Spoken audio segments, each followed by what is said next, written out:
ಸದ್ಗುರು ಅಬ್ಬಾಸ್ ಅಲಿಯನ್ನು ನನ್ನ ಹೃದಯ ಮಲ್ಲಿಗಿರಿಸಿಕೊಂಡು ವೇದಿಕೆ ಮೇಲೆ ಆಸೀನರಾಗಿರ್ತಕ್ಕಂಥ ಅಭಿನವ ಶ್ರೀಗಳ ಪಾದಕ್ಕೆ ಹಣೆಮಣೆದು ಈ ಊರಿನ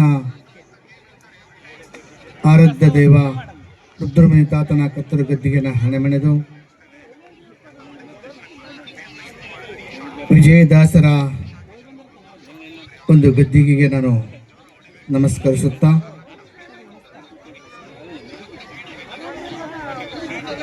ವೇದಿಕೆ ಮೇಲೆ ಆಸೀನರಾಗಿರ್ತಕ್ಕಂಥ ಎಲ್ಲ ಗಣ್ಯ ವ್ಯಕ್ತಿಗಳಿಗೂ ನನ್ನ ಶರಣಗಳನ್ನು ಅರ್ಪಿಸುತ್ತಾ ಈ ಶಾಲೆಯ ಆಡಳಿತ ಮಂಡಳಿಗೂ ಈ ಶಾಲೆಯ ಅಧ್ಯಕ್ಷರಿಗೂ ನನ್ನ ಶರಣಗಳನ್ನು ಅರ್ಪಿಸುತ್ತಾ ಮುಂಭಾಗದಲ್ಲಿ ಆಸೀನರಾಗಿರ್ತಕ್ಕಂಥ ಎಲ್ಲ ತಾಯಂದರಿಗೂ ಸಮಸ್ತ ಸುತ್ತಮುತ್ತಲಿನ ಬಂದಿರತಕ್ಕಂಥ ಎಲ್ಲ ಭಕ್ತ ವೃಂದಕ್ಕೂ ನನ್ನ ಶರಣಗಳನ್ನು ಅರ್ಪಿಸುತ್ತಾ 9ನೇ ವರ್ಷದ ಈ ಚೀಕಲಪುರಿ ಗ್ರಾಮದಲ್ಲಿ ನನ್ನ ಹುಟ್ಟೂರು ಇದು 31 ವರ್ಷದ ತದನಂತರ ಮತ್ತೆ ನಾನು ಈ ಕಾರ್ಯಕ್ರಮಕ್ಕೆ ಬಂದೀನಿ ಈ ಕೋನವಾರ ಚಿಕ್ಕಲ್ಪರಿಗೆ. ಇಂಥ ಒಂದು ಕಾರ್ಯಕ್ರಮ ನಾವು ಊರಲ್ಲಿ ನಡೀತದ ಸಾಮಾನ್ಯವಾದ ಮಾತಲ್ಲ ಇದು. ಇಂಥ ಒಂದು ಗ್ರಾಮ ಈ ಗ್ರಾಮ ಚೀಕಲ್ಪುರಿ ಎಂದರೆ ಗಿರಿಧರ ಪೂಜಾರಿ ಅವರು ಇಂಥ ಕಾರ್ಯಕ್ರಮ ನಮ್ಮ ಚೀಕಲ್ಪುರಿಯಲ್ಲಿ ಕೊಡ್ತಾರೆ ಅಂದರೆ ಸಾಮಾನ್ಯವಾದ ಮಾತಲ್ಲ ಇದು.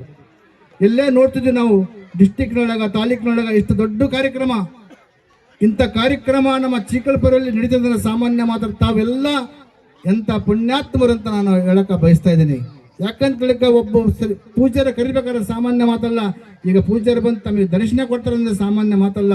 ಇಂಥ ಒಂದು ಕಾರ್ಯಕ್ರಮದಲ್ಲಿ ನೋಡು, ಎಲ್ಲೋ ಪೋತ್ನಾಳು, ಎಲ್ಲೋ ಬೆಂಗಳೂರು, ಅಲ್ಲಿದ್ದ ಬಂದರ ಇವತ್ತಿನ ದಿವಸ ನಾವು ಇಂಥ ಕಾರ್ಯಕ್ರಮದಲ್ಲಿ ಭಾಗಿಯಾಗಿ ಈ ಕಾರ್ಯಕ್ರಮವನ್ನು ಪ್ರತಿ ವರ್ಷ ತಾವು ಸಹಕಾರ ಕೊಡಬೇಕು.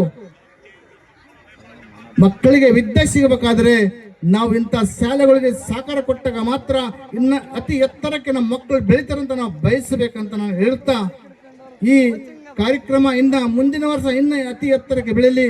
ಈ ಗಿರಿಧರ ಪೂಜಾರಿಗೆ ಸದಾ ಕಾಲ ಆ ಸದ್ಗುರುವಿನ ಆಶೀರ್ವಾದ ಇರಲೆಂದ ನಾನು ಹೇಳುತ್ತಾ, ಯಾಕೆ ಮುಂದೆ ಮಾತಾಡೋಕೆ ಸಮಯಗಳು ಇಲ್ಲ. ಮಕ್ಕಳ ಆಟಗಳು ನೋಡಕ್ಕೆ ತಾವು ಬಂದಿರಿ, ನಮ್ಮ ಮಾತುಗಳಕ್ಕೆ ನಾವು ಬಂದಿಲ್ಲ.